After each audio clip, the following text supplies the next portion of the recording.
राजधानी लखनऊ के नगर निगम चुनाव में गीतापल्ली वार्ड 54 से पार्षद प्रत्याशी भाजपा नेता श्रीमती ऋचा मिश्रा ने जनसंपर्क के बाद मीडिया से बात की और समर्थकों में काफी उत्साह दिखा।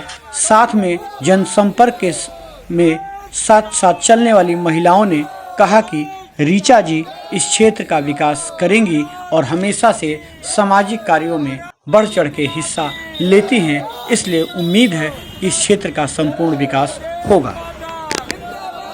पहुंचाने के लिए पर्चे के माध्यम से, पैम्पलेट्स के माध्यम से डोर टू डोर कैंपेन कर रहा है। अभी हम गीतापल्ली वार्ड में हैं, जहां महिलाएं कैंपेन करके लौटी हैं।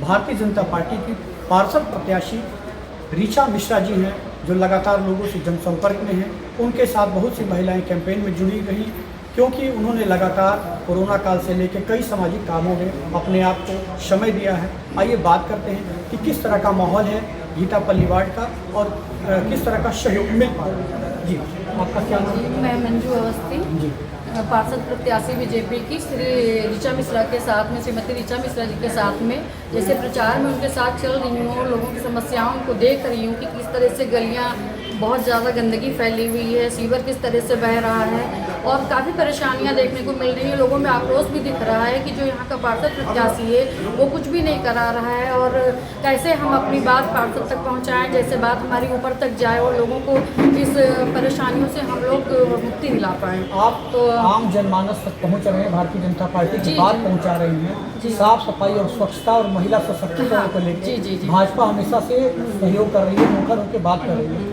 तो ऋचा मिश्रा जी को उसी कड़ी में यहाँ का जिम्मेदारी भी दी गई है और आप लोग सहयोग, तो किस तरह का परिवर्तन आप उम्मीद करती हैं कि ऋचा जी करेंगे? जिस तरह से हम लोग प्रचार के दौरान लोगों में देख रहे हैं कि बहुत ज़्यादा उत्सुकता है, बहुत ज़्यादा एक्साइटमेंट है, तो देख के ऐसा लग रहा है कि इस बार हमारी पार्षद प्रत्याशी बीजेपी से श्री ऋचा मिश्रा जी को ही चुना जाएगा। उसके लिए हम लोग बहुत खुश हैं और अभी से ऐसा लग रहा है कि जीत हमारी ही होगी, बीजेपी की जीत होगी। तो क्या मुख्य रूप से रहेगा, क्या उम्मीद करते हैं कि ऋचा जी इस वार्ड के लिए करेंगी? क्या मुख्य समस्या है? ऋचा जी एक घरेलू महिला रही हैं जो कि अपने परिवार को जोड़ कर रखा है उन्होंने हमेशा, और जो महिला अपने समस्त परिवार को, दूर दूर के रिश्तेदारों को जोड़ कर रख सकती है, मुझे उससे यही उम्मीद है कि वो बाहर भी समाज में भी अपना कार्य बहुत अच्छी तरह से निभा पाएगी। इसीलिए हम लोगों ने उसको आप लोगों के बीच में, समस्त क्षेत्रवासियों के बीच में खड़ा किया है और मुझे उम्मीद है कि वो अभी तक जैसे देखने को मिल रहा, बहुत अच्छे से अपनी बात को कह पा रही हैं और समाज के लिए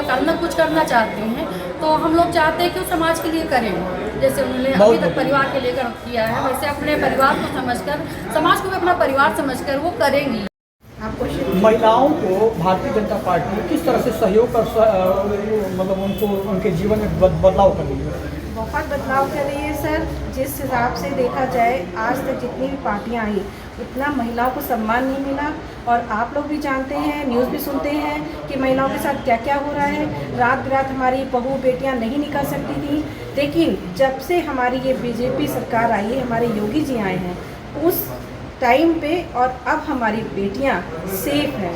और हम लोग इसीलिए लग रहे हैं कि साथ में कि महिलाओं को भी पहले ये हम लोग को सम्मान देते हैं और बेटियां हमारी सेफ है। सबसे बड़ी सरकार हमारे लिए ये कर रही है और यही हम इससे उम्मीद करते हैं। मतलब इस तरह का माहौल वार्ड में भी बेहतर है? बिल्कुल बिल्कुल, हम लोग चाहते हैं, कोई ऐसा नहीं कि हमारे से कोई टच करके जाता है, किसी तरह से कुछ नहीं, दिक्कत परेशानी कोई दिक्कत नहीं है सर। हम लोग महिलाओं को सब साथ में चलते हैं, लेकिन कभी भी कोई ऐसा भी नहीं कि कोई टक्कर मार के किया हो, किसी ने टच किया हो, कुछ भी ऐसा नहीं है। मतलब बिल्कुल सुरक्षा है। और साथ में लोग चलते हैं, जो हम लोग के साथ के जो पुरुष वर्ग हैं, जो हम लोग के साथ में चलते जनसंपर्क करने के लिए, वो लोग भी हम लोग का बहुत ज़्यादा ख्याल रखते हैं।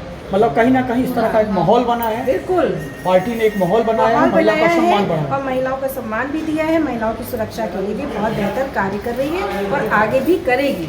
क्या नाम है आपका? ममता श्रीवास्तव मेरा नाम। ममता जी, आप वार्ड में घूम रही हैं, इसी वार्ड की रहने वाली? हाँ जी। किस तरह का माहौल? मैं 25 वर्षों से यहीं रह रही हूँ, मेरा अपना खुद का आवास। मैं 25 वर्षों से देख रही हूँ, 20 वर्षों से तो यहाँ पर बीजेपी की सरकार आई नहीं है, बीजेपी का पार्षद नहीं बन पाया है। और जो समाजवादी का पार्षद है वो हमारे केंद्र में, हमारे राज्य में क्या सुविधाएं मिल रही है, क्या है, वो जनता तक नहीं पहुँचा पा रहा। क्यों? क्योंकि राज्य में हमारी बीजेपी की सरकार है। केंद्र में हमारी बीजेपी की सरकार बैठी है, पार्षद हमारा समाजवादी बैठा हुआ है। वो सारी हम लोगों को सुविधाएं नहीं दे पा रहा है, या कहीं हम लोगों को बताता भी नहीं है, और क्षेत्र में कोई काम अच्छा नहीं हो रहा है। तो हम लोगों ने चुना कि अब बीजेपी, इसलिए हम लोग पूरा कोशिश कर रहे हैं कि हमारी बीजेपी की सरकार आए और हम लोग को वो सुविधाएं मिले जो वहाँ पर हमारी केंद्र सरकार में। अभी तक देखने को आता था कि महिलाएं चुनाव में भी घर से बाहर नहीं निकलती थी, अपने चूल्हे तक, घर तक ही सीमित रहती थी। लेकिन इस चुनाव में देखने को मिल रहा है कि तमाम महिलाएं आ रही हैं, प्रत्याशी का सहयोग कर रही हैं, समस्याएं भी गिना रही हैं, पुरुषों से 2 कदम आगे चल के क्षेत्र की समस्याओं को बता रही हैं। तो क्या उम्मीद लग रहा है कि जो आप लोग घूम रही हैं, जो समस्याओं को देख रही हैं, समस्याओं का समाधान होगा अगर ऊंचाई बनती है? बिल्कुल होगा, 100% होगा समस्याओं का समाधान। जो हमारे सामने जन समस्याएं हैं या महिलाओं के पास जो समस्याएं हैं, उनका समाधान हमारी ऋचा मिश्रा जी अवश्य करेंगे। पूरा आपको भरोसा? पूरा भरोसा है हमें। चलिए, बहुत बहुत धन्यवाद जी। आपने क्षेत्र में जनसंपर्क किया है, आपके साथ तमाम महिलाएं हैं, उन महिलाओं से भी हमारी बात हुई है। उन लोगों ने कहा कि ऋचा जी के ऊपर पूरा भरोसा है कि वो हम लोगों का, इस वार्ड का विकास करेंगी, सिर्फ वादा नहीं करेगी, काम करेंगी। आपका क्या कहना है? जैसा कि आप लोग खुद आप लोग बता रहे हैं कि आप लोगों ने जनसंपर्क किया है और महिलाएं हमारे साथ पूरी तरह से हैं। पार्टी में अधिक से अधिक संख्या में महिलाएं आके हमारा साथ दे रही हैं और मैंने उनसे ये वादा भी किया है कि सरकार की तरफ से जो भी योजनाएं चलाई जाएंगी, मैं उनको उनका तक पहुँचाने का पूरा प्रयास करूँगी। क्योंकि अभी तक समाजवादी पार्टी के जो पार्षद रहे हैं अरविंद यादव जी, वो चूँकि हमारी सरकार के हैं नहीं, तो जो भी सरकार की तरफ से जो सुविधाएँ हैं, मूलभूत समस्याएँ हैं, जो भी सुविधाएं प्रदान की जाती हैं, वो जनता तक पहुंच ही नहीं पाती हैं कि हमें क्या क्या सुविधाएं मिल रही हैं। तो मेरा यही प्रयास रहेगा, अगर हमारी सरकार अच्छे मतों से बन जाती है तो यही सब मेरा प्रयास रहेगा कि मैं उस जितनी भी सुविधाएं हैं वो सब तक पहुंचाने का प्रयास अच्छा, जो सरकारी योजनाएं हैं उसका लाभ आप अपने क्षेत्र की जनता को कैसे दिलाएंगे, जो सरकारी योजनाएं चल रही हैं? हाँ, जिस प्रकार से सरकार हम महिलाओं के लिए, बच्चों के लिए हमारे पास निःशुल्क कंप्यूटर शिक्षा प्रदान की जाएगी, विधवा पेंशन, विकलांग पेंशन और भी जितनी भी मूलभूत सुविधाएं हैं वो उनको प्रदान करने की हम कोशिश करेंगे। आप मतलब उनको सहयोग करेंगे, उनको बताना, और महिलाओं के लिए स्वयं सहायता समूह जो बनाया जाएगा, उसमें जितने भी काम आते हैं जिनसे महिलाओं को भी उसमें उनकी आर्थिक सहायता प्रदान होगी, वो सब उनको पूर्ण करने का प्रयास किया जाएगा। एक आखिरी सवाल कि जो लोग आपके साथ चल रहे हैं, इस उम्मीद के साथ कि आप पार्षद बनेंगी तो इस क्षेत्र का विकास होगा और क्षेत्र जो पहले से अच्छा हो जाएगा, उनकी समस्याएं जो है उनको क्या भरोसा दिलाना चाहिए? उनको मैं यही भरोसा दिलाना चाहूँगी कि वो हमारे साथ पूरे कंधे से कंधा मिला के हमारा साथ दें। तो जो भी उनकी समस्या है, वो अगर वो रात हो या दिन हो या जिस समय भी वो हमसे संपर्क करना चाहेंगे, वो मैं हमेशा उनके लिए क्या कहते हैं प्रस्तुत रहूँगी और उनकी समस्याओं को सुनूँगी, समझूँगी और उनको दूर करने का प्रयास भी करूँगी।